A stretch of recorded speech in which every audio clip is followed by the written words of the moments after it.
नमस्कार, स्वागत है आप सबका राजनीति के इस अखाड़े में। मेरा नाम है अजय सेठिया। मित्रों, ये वही राहुल गांधी हैं जो बीसियों बार पत्रकारों से उनकी जाति पूछ चुके हैं, लेकिन लोकसभा में जैसे ही अनुराग ठाकुर ने उनकी जाति पूछ ली, हंगामा हो गया।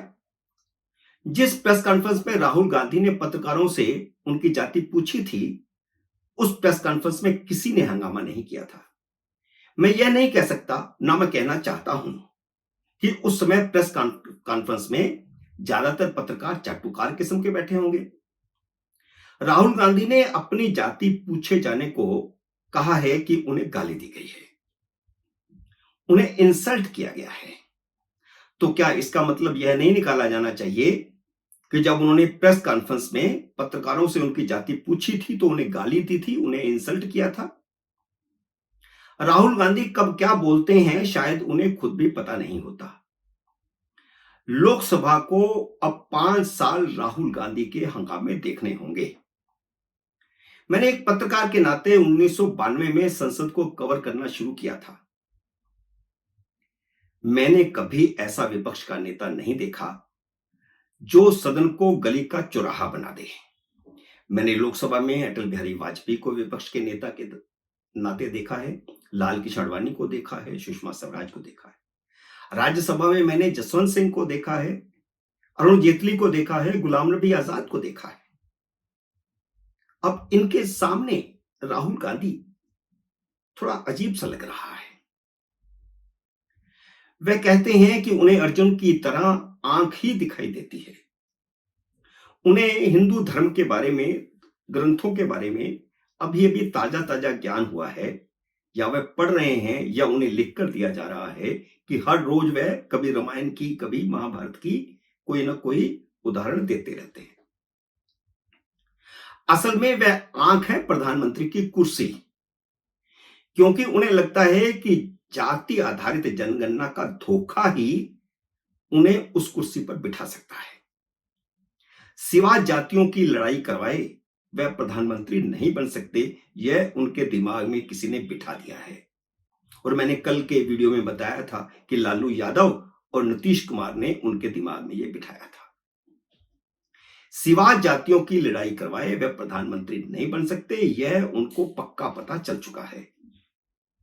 प्रधानमंत्री बनने के लिए वे किसी को धोखा भी दे सकते हैं, कुछ भी कर सकते हैं, पूरे देश को लड़ा सकते हैं। हिंदुओं को तो तोड़ना उनका अब परम धर्म बन गया है। नीतीश कुमार को उन्होंने इसीलिए धोखा दिया क्योंकि वे खुद प्रधानमंत्री बनने की ख्वाहिश पाले हुए थे। राहुल गांधी के बगल में बैठे अखिलेश यादव अभी तो बहुत इतरा रहे हैं, उनकी हां में हां मिला रहे हैं, लेकिन वे भी धोखे के लिए तैयार रहे। मंगलवार को उन्होंने अरविंद केजरीवाल को धोखा दे दिया। वह उनकी रिहाई के लिए चल रहे धरने पर नहीं पहुंचे। दूसरा धोखा उन्होंने उसी दिन यानी मंगलवार को ही अपने निर्वाचन क्षेत्र वायनाड को दिया, जिस वायनाड ने 2019 में राहुल गांधी की इज्जत बचाई थी। अमेठी ने तो उन्हें हरा ही दिया था। उस वायनाड को उन्होंने चुने जाने के बाद इस्तीफा देकर धोखा नहीं दिया, बल्कि जब वहां लैंडस्लाइड से भारी तबाही आई और 100 से ज्यादा लोग मारे गए, ऐसी संकट की घड़ी में भी उन्होंने वायनाड को धोखा दिया। वायनाड को इस्तीफा देकर तो धोखा दिया ही। अब ऐसी घड़ी में, संकट की घड़ी में वायनाड नहीं पहुंचे वे, और वायनाड से इस्तीफा देते हुए राहुल गांधी ने वहां की लोकसभा सीट अपनी बहन प्रियंका वाड्रा को ऐसे सौंपी थी जैसे वह वायनाड के राजा हों और अपना उत्तराधिकारी तय कर रहे हों। उनके दिमाग में राजाओं वाली मानसिकता भरी हुई है, इसलिए उन्होंने फैजाबाद के सांसद को अयोध्या का राजा बता दिया था। राहुल गांधी लोकतंत्र को समझ ही नहीं पा रहे, न लोकतंत्र की मर्यादा को समझ पा रहे हैं। क्या यह जरूरी है कि वायनाड की जनता प्रियंका को चुनेगी? जरूरी है क्या?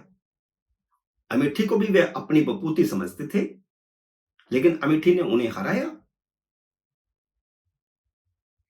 चलो, इस संकट की घड़ी में प्रियंका वाड्रा भी वायनाड चली जाती, वह भी नहीं गई। दोनों ने कहा है कि वे कल यानी एक दिन बाद पहुंचने की कोशिश करेंगे। वैसे पहुंचेंगे, क्योंकि सवाल वोट का है, चुनाव होना है ना वहां। वैसे 24 घंटे बाद जब केंद्र और राज्य सरकार मिलकर राहत कार्य कंप्लीट कर चुके होंगे, तब आप क्या करने जाएंगे? संकट के पहले 24 घंटों में तो आप उनके साथ खड़े नहीं हुए। अगर वायनाड से गांधी परिवार के अलावा कोई और सांसद होता, तो संसद में भले ही कितनी बड़ी डिबेट चल रही होती, वह उसे छोड़कर अपनी जनता के साथ खड़ा होता। वायनाड तो छोड़िए, वह संसद से 1 किलोमीटर दूर जंतर मंतर भी नहीं गए, जहां अरविंद केजरीवाल के समर्थन में धरना चल रहा था। मैंने कल के वीडियो में ही कहा था कि राहुल गांधी धरने पर नहीं जाएंगे, वही हुआ। शरद पवार और डी राजा के अलावा किसी पार्टी का अध्यक्ष भी धरने पर नहीं पहुंचा। कांग्रेस समेत सभी दलों के तीसरे चौथे दर्जे के नेताओं को भेज दिया गया। फॉर्मेलिटी पूरी कर दी सारे दलों ने। राहुल गांधी ने जिस तरुण गोगोई और प्रमोद तिवारी को भेजा है, उन्हें दिल्ली में कौन जानता है? भगवंत मान के अलावा इंडिया अलायंस के 6 मुख्यमंत्री हैं, इनमें से कोई भी नहीं गया।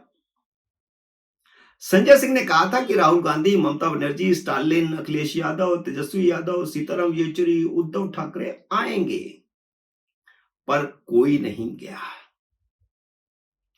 चुनावों से पहले जब रामलीला मैदान में रैली हुई थी केजरीवाल के समर्थन में, तब सोनिया गांधी, राहुल गांधी, प्रियंका वाड्रा, तेजस्वी यादव, ममता बनर्जी सब पहुंचे थे। डी राजा, सीताराम येचुरी। सीबीआई की चार्जशीट के बाद कोई बड़ा नेता केजरीवाल के साथ खड़ा हुआ दिखाई देना नहीं चाहता, और भीड़ भी नहीं जुटी। दिल्ली की जनता ने भी केजरीवाल का असली रंग पहचान लिया है। धरना 11 बजे शुरू होना था, पर 1 बजे के बाद शुरू हुआ। अब तो सीबीआई ने भी चार्जशीट फाइल कर दी है, जिसमें साफ कहा गया है कि शराब घोटाले का मास्टरमाइंड केजरीवाल है। वैसे भी कोई भी सामान्य बुद्धि का नागरिक, कोई भी इंसान यह जानता है कि मुख्यमंत्री की मर्जी के बिना कोई भी पॉलिसी कैसे बदल सकती है? नहीं बदल सकती। तो सब राजनीति में एक दूसरे को धोखा दे रहे हैं, खासकर इंडिया अलायंस के नेता। मित्रों, उम्मीद है मेरा ये वीडियो आपको पसंद आया होगा। इसे लाइक और शेयर कीजिए। अगर आपने मेरे YouTube चैनल को अब तक सब्सक्राइब नहीं किया तो कृपया सब्सक्राइब करके अपना आशीर्वाद दीजिए। जल्दी मिलते हैं अगले वीडियो में किसी अन्य विषय के साथ। तब तक नमस्कार।